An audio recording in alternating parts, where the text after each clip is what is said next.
Sales process, how it relates to interviews, and how it will make you stand out from the crowd.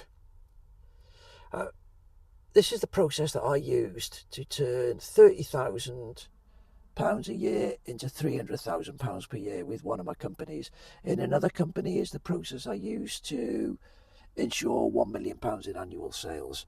It's the same process I used that turned a £200,000 with £50,000 sales pipeline into a £4 million pipeline with over £2 million of sales. Depending on where you look, there's a 7, 5, 3 stage process, but the stages are all exactly the same. You're sort of following the same basic process. Here we're going to look at the 7 stages just to break it down. And we're looking at prospecting, preparation, the approach, presentation, objections, closing, and follow-up. Okay. There could be a 5-stage process where certain of the elements will cross over from one stage to the other, so we can put them all together into 5 stages, or make it even simpler and look at this 3-stage sales process. But essentially, it's all exactly the same, where you're looking at the core element is the presentation or the interview. Okay, there are things that happen pre-interview, and there are things that you're going to do post-interview. Again, by following this plan, you will increase your confidence and you will stand out, and this will give you the best chance of succeeding and getting the job that you want. So without further ado, let's get into the process. So stage 1 is prospecting. Okay, you are looking for suitable companies, aren't you? Okay, you're not doing the scattergun approach. Recent story, girl applied for 500 jobs, she didn't get anything. No surprise there. No targeted approach, no personalisation, just generic letters sending out that are going to be rejected by the ATS. Okay, what you need to do is to look at companies specifically, read up on the company, find out whether they're a company that will suit you, maybe see whether it's a company that's hiring, how regularly they hire, what sort of people they hire. Just read up on the company just to make sure that they're valid. It's also called qualifying, just making sure that they're a suitable prospect for you to approach. Preparation. You're researching the company, so this is one of those crossovers. You're going to clean up your covering letter and your CV, and you're going to make your applications bespoke. You're going to apply for a specific job. You're going to research what that job entails, and you're going to make your application fit with that particular job. Okay. You're going to approach companies. So one of the areas you can look at, so if your job, if the interview is coming through a recruiter, you're going to be given the name of the company pretty much at last minute, unless you've got a top relationship with the recruiter, which doesn't give you much time to research the company. You're going in a little bit blind that it's a particular job that suits your characteristics, and they find you attractive enough that they want to talk to you a little bit further. Another way is looking at the environment where not all vacancies are advertised, and this is an area that you need to learn to cold call. You also need to learn how to reject, to react to rejections when they come, because if you cold call, you will get a lot of rejections.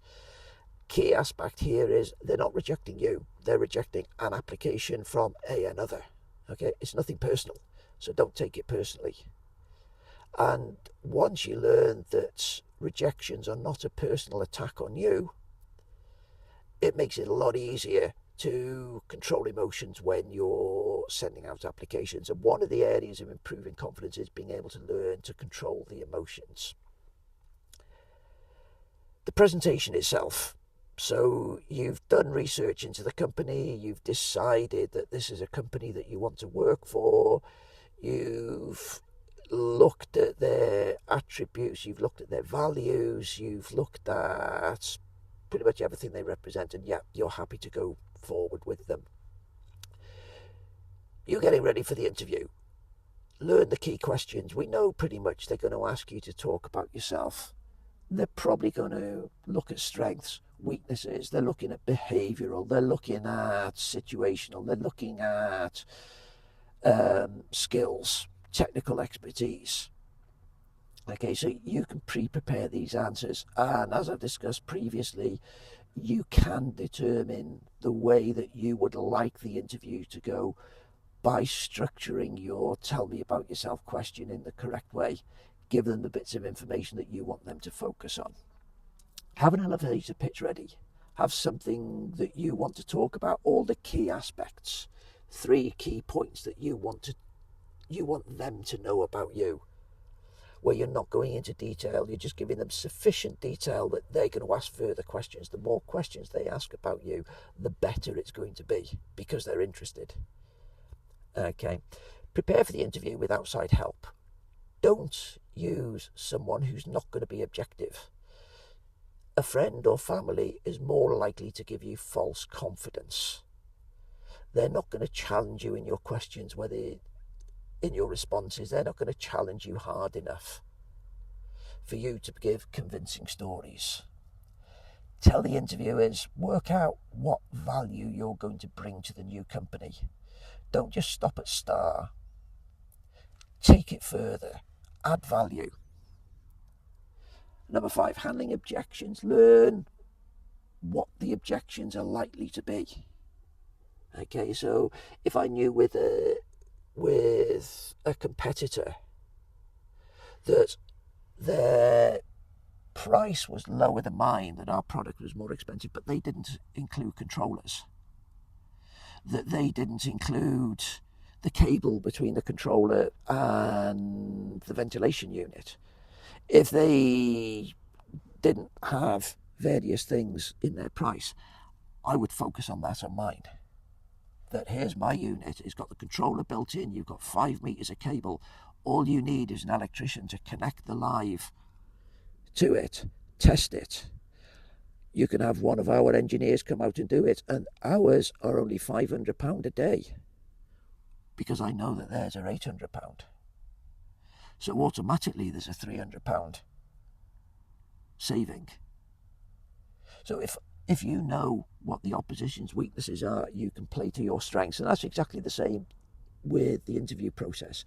If you're younger and you think you don't have the experience, work on that. Find out what your experiences are, so you can appreciate that you don't have the obvious experience, but you do have experiences that can transfer into the job. Okay, look at the interview from the interviewer's point of view. They're looking to see, are you someone who listens? Are you someone who can learn? Are you someone who's going to be easy to manage? Are you someone that they can work with? Okay, accept defeat. If it comes, accept it gracefully. It might come in the interview. You might feel something where they've been perfectly clear and they said they're not interested. Accept it gracefully. Thank them very much. It's been interesting. It's been an experience. You've learned something. Okay, but don't burn your bridges. Closing.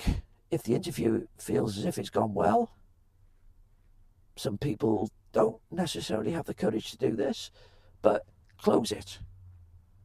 If you don't ask the customer for the order, what are they going to do? They're going to sit and wait until somebody comes along that does ask for the order. Ask them, have you got the job?